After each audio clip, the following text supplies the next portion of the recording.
창세기 강해 2권 56강 심령이 가난하고 애통하는 자의 복.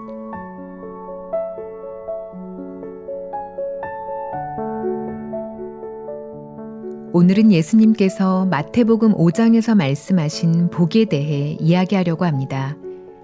창세기 12장에 나오는 복이나 로마서 4장에 나오는 복이나 마태복음 5장에 나오는 복이 방향은 달라 보이지만 전부 연결되어 있는 복이라는 사실을 알 수 있습니다. 어디서 말하는 복이든지 예수 그리스도 밖에는 복이 있을 수 없고 예수 그리스도를 떠나서는 우리가 절대로 하나님의 복을 받을 수 없습니다. 창세기 12장에서는 아브라함의 씨에서 예수 그리스도가 태어나는 복을 이야기하고 있고 로마서 4장에서는 우리 죄를 씻고 예수님을 영접함으로 얻는 복을 이야기하고 있으며 마태복음 5장에서 예수님께서 말씀하신 복은 어떤 마음이라야 죄를 씻음받고 예수님을 영접할 수 있는지에 관한 이야기입니다. 먼저 마태복음 5장 3절에서 심령이 가난한 자는 복이 있나니 천국이 저희 것이미요 라고 했습니다. 우리가 예수 그리스도를 마음에 영접하기 위해서는 먼저 심령이 가난해야 한다는 것입니다. 오늘날 많은 사람들이 죄가 있고 멸망을 받을 수밖에 없는 위치에 있지만 삶이 풍족하고 생각할 일들이 많아서 죄를 사함받은 일이나 심령에 관한 문제는 돌아볼 틈도 갖지 못한 채 살아가고 있습니다. 하나님께서 왜 인간에게 전쟁이나 기근, 질병과 고통, 실직이나 이혼의 아픔을 주셨습니까? 아마 나는 지금까지 행복하기만 했다고 말할 수 있는 사람은 하나도 없을 것입니다. 자신이 아프거나 가족 가운데 아픈 사람이 있어서 고통하는 분도 있을 것이고 이혼이나 빚 문제로 고통하는 분도 있을 것이며 우리가 다 생각할 수 없는 여러 문제로 고통을 당하는 분들이 있을 것입니다. 하나님이 인간을 사랑하시는데 왜 이런 고통을 주셨습니까? 만약 모든 것이 풍족하고 행복하기만 하다면 인간은 그 삶에 빠져서 자기 영혼을 돌아볼 기회가 없을 것입니다. 하나님은 우리가 잔치집보다 초상집을 바라보기 원하셔서 잠언에서 미련한 자의 마음은 잔치집에 있고 지혜로운 자의 마음은 초상집에 있다고 했습니다. 초상집에 가면 죽음을 생각하게 됩니다. 내가 죽으면 과연 어떻게 될 것인가? 내가 죽으면 하늘나라에 갈 수 있는가? 라고 생각할 수 있게 된다는 것입니다. 우리가 풍부하고 즐겁고 행복하게만 산다면 죄를 그냥 두고 세상의 즐거움에 빠져 있다가 죽고 난 뒤 멸망을 당할 것입니다. 하나님께서는 우리 영혼을 구원으로 인도하시기 위하여 우리 심령이 가난해지기를 원하셨습니다. 하나님은 우리 마음을 낮추어서 우리가 죄인임을 깨닫고 예수 그리스도 앞에 나와 죄사함을 받게 하려고 우리에게 아픔과 슬픔과 괴로움과 고통을 주십니다. 물론 그런 일들은 우리가 원치 않는 일들이지만 하나님은 그러한 일들로 말미암아 우리가 죄를 깨닫고 하나님께 가까이 나아와서 영원한 하늘나라를 소유하기를 원하십니다. 그런데 사람들은 하나님께서 주신 아픔이나 고통이나 슬픔을 피하려고만 하지 그것으로 마음이 가난해져서 하나님 앞에 나아와 귀한 축복을 얻으려고 하지 않습니다. 제가 사람들에게 죄에 대해서, 죄사함에 대해서 이야기를 하면 어떤 사람들은 진지하게 받아들이지 않고 우리가 다 죄인이지 않습니까?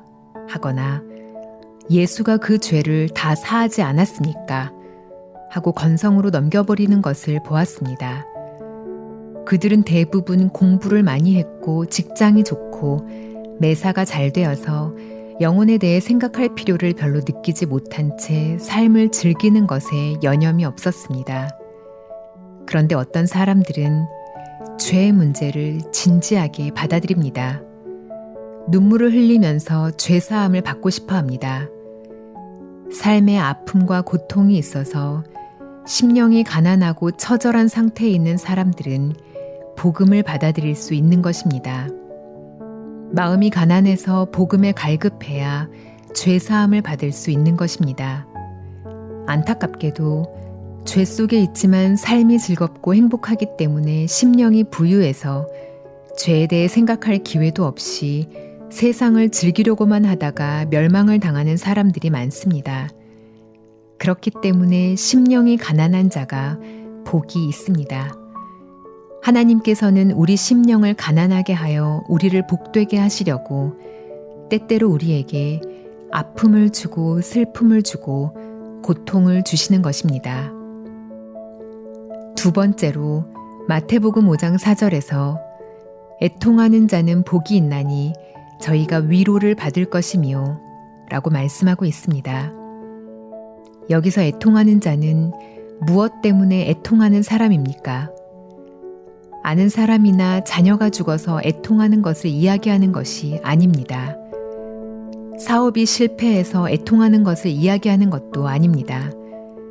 자신의 죄를 깨닫고 죄로 말미암아 영원한 멸망을 당할 것을 생각할 때 견딜 수 없어서 고통하고 애통해하는 사람을 말합니다. 오늘날 많은 사람들이 교회에 다니지만 온전하게 죄를 씻음받지 못한 이유가 어디 있습니까? 자기 죄로 인하여 애통하지 않기 때문입니다. 영원히 멸망을 당할 수밖에 없는 죄로 인하여 고통하고 괴로워하지 않습니다. 죄를 무관히 넘긴다는 것입니다. 그 죄가 자기를 멸망으로 인도하며 영원한 지옥의 고통을 가져다 준다는 사실은 생각하지 않고 형식적으로 신앙생활을 하기 때문에 죄가 하나님과 자기 사이를 가로막았다 할지라도 애통해하지 않습니다. 그러나 하나님을 아는 사람들은 죄가 하나님과 자기 사이를 가로막는다는 사실을 깨닫습니다. 하나님과 멀어졌다는 사실로 인해 견딜 수 없이 슬퍼하고 고통하며 그런 사람에게는 죄사함의 기회가 주어진다는 것입니다.